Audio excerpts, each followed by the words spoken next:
we are going to do a very quick video now. The video is about how to use OpenWeather API and how to make a call using OpenWeather API. So if you go to OpenWeather API, www.openweathermap.org, you will see there is a sign up option.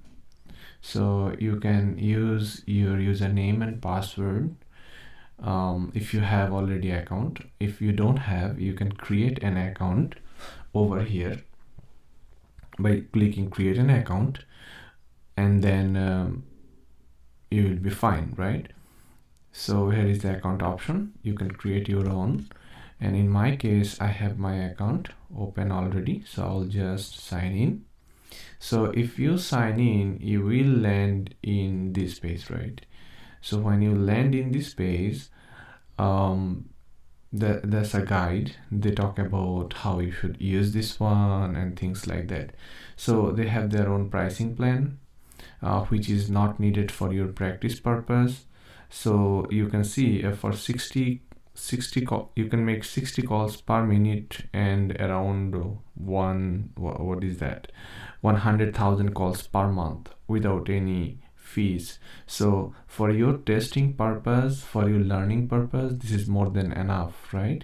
If you can make 60 calls per minute, you don't want to make more than that. Maybe you don't need to do. So this is just an example. You can use many other APIs to learn API testing or do API testing.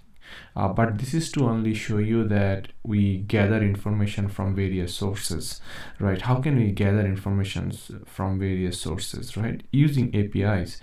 Now, if we would like to gather weather API, weather informations, how can we do it, right? This is a real world example, right?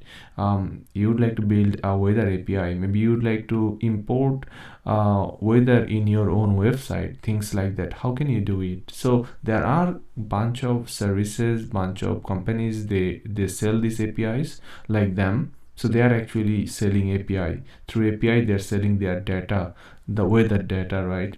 So let's go for, you will be definitely using free plan. No need to buy a plan for you unless you really start making an app and consuming their API by your own. So let's explore this one a little bit. So if you go to API section, you will find there is something called weather API, current and forecast weather data collection. So there are different areas of collecting data, like there are current weather data, hourly forecast 4 days, one call API, daily forecast 16 days. So there are bulk downloads. You can download a huge amount of data in single API calls, things like that. So let's, for our understanding, we are trying to understand API documentation, a simple weather API documentation. So if I go to API doc, they are saying that if you would like to get city weather informations, you can use this API documentation. You can use this API endpoint. You can see this is the API endpoint, right? And then it has so anyways, if I let me break it down for someone who is like really beginner. So this is, if you look carefully, this is actually your host name, whatever you have after www.xyz.com, and that is actually your resource, right? So usually we will always say this is our URL, right? So this is our URL, and also this URL so it has a domain part. There's a domain or host part, right? Until here there's a host part, host name, and then it has something called resource name. After the first forward slash to the last to the question mark, this is actually, we name it resource, right? And then we have a question mark. After the question mark, we have a key value pair. This is a key value. Q is a key, and right side we have value. API ID is a key, and then we have a value, right? Which is named as query parameters.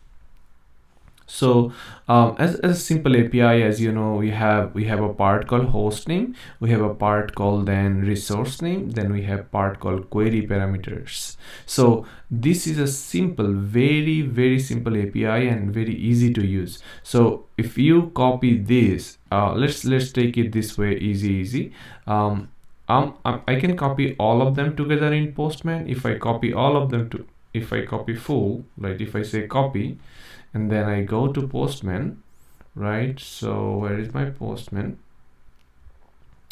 I hope this is open. So let me Postman. I hope this is open. Yeah, this is open. So if you go to Postman and you paste this one, right? And you can look that it is looking for, it is adding some parameters inside your Postman automatically. So these params actually your query parameters. So you are using these parameters, some key and values you are passing in your request. So here is the key. They are looking for city name. So the city name, let's say you would like to know London weather, and they are looking for API ID or API key, right? So I'm going to remove it and I'm going to add API key. So if I go to weather app in my account, and then if I go to API and then I go to, where is my profile? Here is my profile, my API key is, and then I'm going to use any of them. Even I'm displaying it, later on I will delete this key so that you know, later on no one can use it, because if I share you my keys, you're going to consume my API, you're consume APIs using my account, right? So even for the recording purpose, it is now recorded. I will later on delete it. In your case, do not share these keys with any GitHub repositories or any other places, right? Keep it safe. So let's go add these keys and then hit, right? You can see we have weather informations for London. You can see GB is a Great Britain, it's a country, and then you can, what else you can see, right? Anything else you can see? Some more informations, longitude and latitude, the coordinates, yeah, minus 0.13, which is actually west, and then there's a 51 which is north, right? It is actually 51 degrees about 30 minutes north, if I'm not really wrong.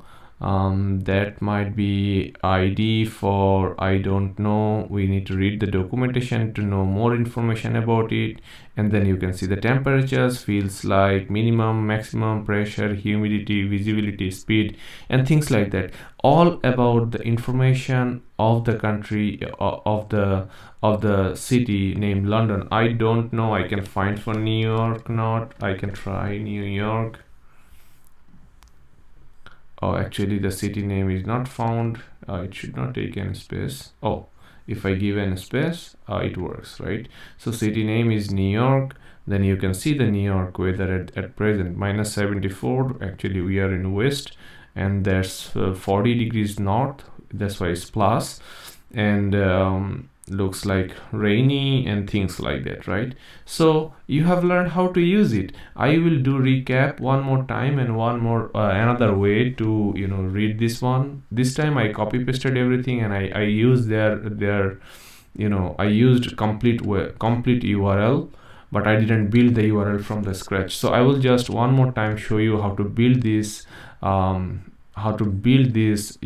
right? So let's say this is a new call, and this is a type of call is get, so I choose get, and then I'm going to say enter request URL. So to get a request URL, I'm going back to the current weather data API documentation, where it's written how the things will look like, right? So they said, okay, you need to use this as a domain. So this will be your domain name or host name. I'm going to say this as a domain name or host name. Then it says that you need to that is actually your resource name. right? This is your resource name, because what I need, I'm looking for weather, right? So I need to go to this host, because one host may have many types of informations, not only one resource. It's like sometimes we say this way actually. If you are not clear about resource, I can tell you in a very quick way. So think about it, right? If you go to a house, right? If you go to a house, let's say you are going to your friend's house and he gave you address of 200. That's the friend's house address, 200 ABCD street, right? So if you go to 200 ABCD street, and then this house has couple of rooms, let's say room 1, let's say room 2, right? Now he actually asked you to go to a room number, let's say 3, right? Let's say room 3, and room 3 has a football, right? Has a football. You would like to play football. So football is a circular, it's a circular, right? It's a it's a round shape item. So he said, you know what, go to my house 200 ABCD, right? That is the main address, but in that house we have a room number R1, R2, R3. So you must go to room number, once you reach here, right? If you use your key, right? If you use the key you have, you can enter into the house, and then you can go to room number 3. So at first I am reaching actually 200 ABCD, which is actually my host name, right? 200 ABCD. And after that I am going / room number 3, which is R3. And once I reach in room number 3, there is a question mark for me, because now I need to search something. I need to search this football within this room. How can I search this football? Because I know how the football looks like. I also know football is a circular item. So what I'm going to do here, I am going to look for an item the shape is actually circular, shape equal to circular.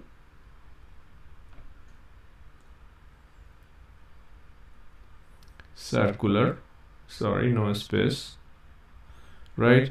And then also maybe color is maybe white, okay? Based upon these few informations, can I find out the football? Definitely I can find out, right? So at first I need to reach to this house 200 ABCD. Then I need to give a /. This is actually host name or domain name. If you are familiar with this, host name, right? The main destination. Actually, this is your server address, right? And then R3 is a resource where you should go. And then inside that you want to search something, you search with a query parameters, right? With a query parameters, key value parameters. So in this example, right, this is a simple example to tell you what is resource. So in our case, the resource is R3, right? And then there's a host name as we explained, and this is something called query parameters. So in a regular website, if we say www.abcd, that's the host name .com, right? Then we have something called resource, resource. Then we may have another resource, right? We can have until you reach out with your /. That is actually the complete one, is actually your resource, right? It could be anything else. And then if you come up with a exclamatory question mark, then you will find there is a key value pair, key value. It could be multiple. These key values are named as query parameters. So if again summarize, so this is host name, right? Host name. This is resource, and this is actually key value parameters, or another name is called query parameters. Okay, it's called query parameters. So if we go back to our place, so it is api.openweather. Then we are going to find out what is the host name, what is the resource name. Where is my So here is the resource name, weather data 2.5 weather, right? Then we are going to see there is something called query parameters, because there is a question mark, right? As there is a question mark, and we need to find out the key is Q, and Q equal to city name, right? So we are going to say key Q, and we are going to say city is New York, right? And then we choose something called params. So we are passing query parameters. Param means query parameters in Postman. So we are going to add API ID, which is this, and in our case we know what is our API ID. We go test data, we go to my API keys, and then we can find out any of this API key, right?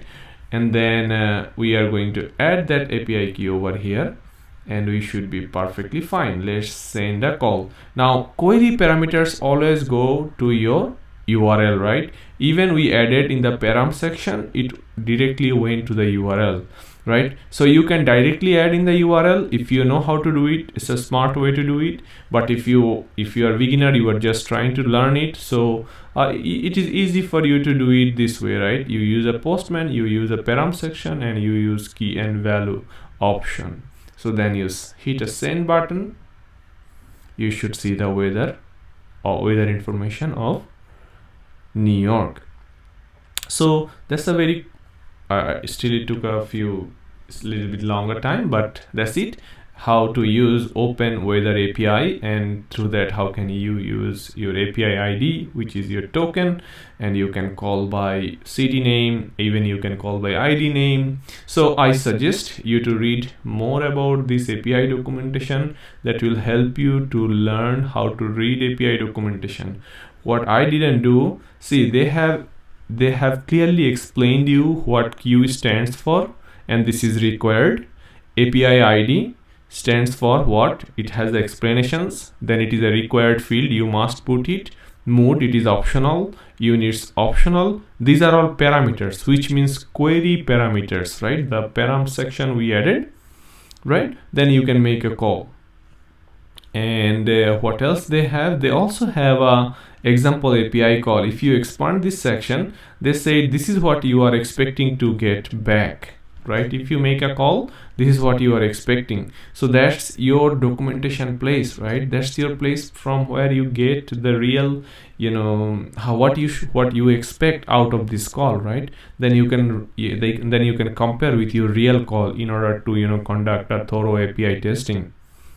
Okay, so I hope this helps you to understand how to read API documentation and how to make a private API, how to make a call to a private API endpoint. Thank you very much for watching.